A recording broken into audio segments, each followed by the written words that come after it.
বন্ধুরা দেখুন আজকে আমি মাংস আর ফ্রাইড রাইস করছি। তেলের মধ্যে গোটা জিরে, তেজপাতা, এলাচ, একটু চিনি, দারচিনি সব রকম দিয়েছি।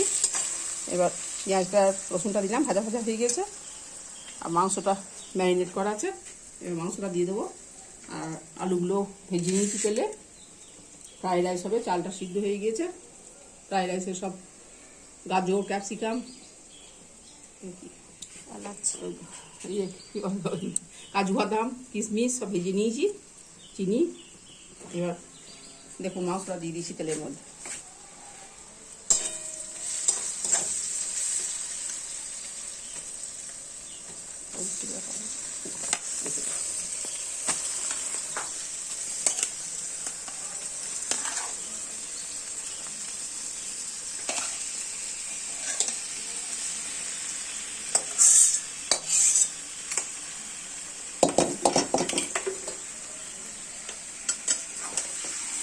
মাংসটা কষে নিয়ে কুকারে দিয়ে দেবো।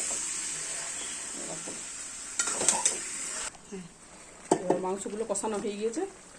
এবার আলুগুলো দিয়ে দিচ্ছি, মাংসগুলো এবার দিয়ে দিচ্ছি।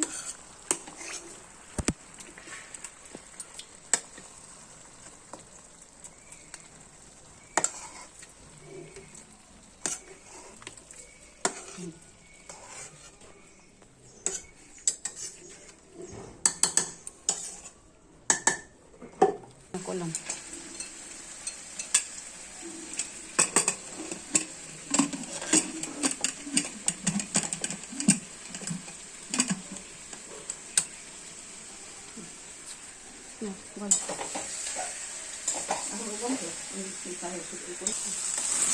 ফ্রাইড রাইসে আগে গাজর, ক্যাপসিকাম, কাজু, কিশমিশ সব ভেজে নিয়ে রেখে দিয়েছিলাম।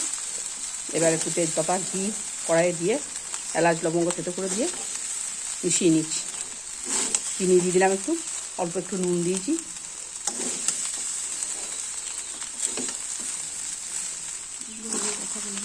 কেমন লাগলো ফ্রাইড রাইসের মাংস বলবেন, গরম ঘেমে অস্থির।